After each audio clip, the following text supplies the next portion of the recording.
How to make the most of Karl Franz on the battlefield with his stats and abilities? Let's go! Emperor Karl Franz is a tough boy with great combat stats, magical attacks as well, good for bonking demons on the head, nice armor-piercing weapon strength. Overall, a tough lad capable of putting out some good damage. However, Karl, for whatever reason, is listed as a duelist, which just isn't really true. It says this unit is best used to attack individual targets such as lords and heroes. Well, I'm calling bullshizer on that one because that is not the best way to use Karl Franz. Most of his abilities point to him being in the support role as a lord, supporting his troops and keeping them in the fight and doing as much damage as he can. Now, Karl Franz is best teamed up with a Jade Wizard for healing. Regrowth is a great way to keep Karl in the fight because he does have to be very aggressive in getting stuck into combat all the time, and he's not the tankiest of boys. He's pretty tough but not super tanky, so a Jade Wizard can really unlock his potential. Now, I think Karl Franz is a lord that often gets misused because his support abilities aren't used correctly, and boy, do his troops need it. The Empire frontline is known for not being the best, but with Karl Franz's buffs, they can actually be pretty decent.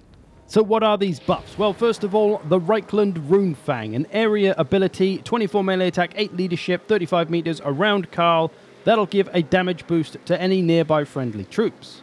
And there's also Stand Your Ground, which gives melee defense and leadership to nearby friendly troops. Again, a great buff, but this one to help your units survive rather than do damage. So Karl wants to stick near the front line to be able to use those, but also to use Hold the Line, a passive ability boosting that leadership a little bit more and the melee defense. So all three of these abilities can be geared towards helping your front line survive better, do more damage, and just be a useful part of the Empire army. Now, the 35-meter radius of all these abilities means that Karl can only really get 2 units at a time. So in the middle here, he's only going to get the 1. So we've got to put him off to one side, and this should allow him to be able to get 2 units with the 1 ability. There you go. You can see now, if I activate this, we'll hit both of these 2 units. Generally, as a rough guideline, you need to cover about half of the friendly unit to be able to get it caught by the ability. Useful to know if you're trying to hit as many units as possible.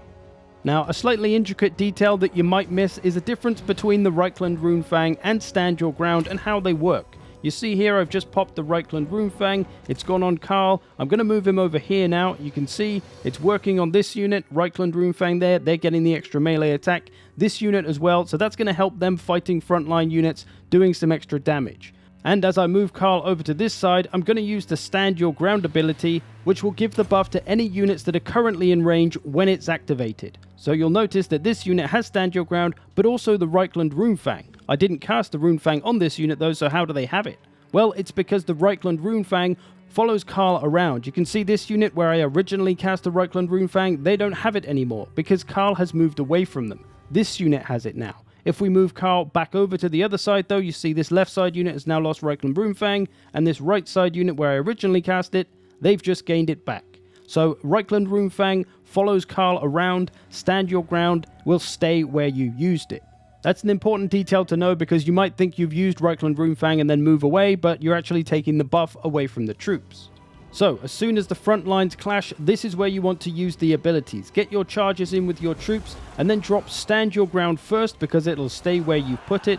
You can see these 2 units. Now they have better melee defense to survive the charge, because that can be the hard thing for Empire front lines, surviving the charge. Then Karl comes over the other side, drops Reichland Runefang, gives them a buff up, and thus is supporting all of his front line. In that case, it was only 3 units wide. If you have a wider front line, 4 or 5 units, you can still get the same idea. It's just a little harder to hit everybody. Same thing again here, going to drop the 2 abilities. This left-hand unit got Stand Your Ground and Reichland Runefang. The middle unit, those 2 as well. The far right unit, though, no support yet, but as Karl comes over, he'll bring Reichland Runefang, and thus support for this unit as well. In this case, we're getting absolutely hammered by Toad Magic anyway, so it's not really helping so much, but you get the idea.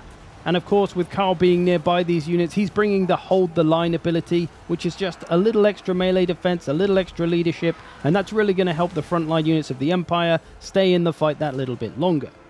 Once these abilities have worn off though, they go into a fairly long cooldown, which is where Karl can go off and do other things. Go and disrupt some missiles, maybe he could go and be that duelist that he always wants to be and go and get after some characters. And then by the time the 2 main abilities have cooled down, you can go and pop those again wherever it's useful. Chances are the front lines will be all over the place by this time, but there's always some units that can benefit from Stand Your Ground or the Reichland Runefang. If you've got a stronger front line like great swords and you don't need support from Karl so much, well, there's other ways he can use his abilities, especially with cavalry. Demigryphs, very nice to use these on, buff them up when they come into contact with anything, and they'll just do absolute tons of damage. In this case, 2 units going after a unit of Crushers, and they are going to absolutely obliterate these units buffed by the Reichland Runefang and Stand Your Ground, hold the line too, and they're going to take 0 damage, destroying a unit of Ogre Crushers in the process. So putting Karl with cavalry is another great way to make use of all of his abilities. So long story short, for the main tactics of Karl Franz, stick with your boys. Karl's other main ability, Marez, using the Hammer of Sigmar to bonk the large foes on the brain.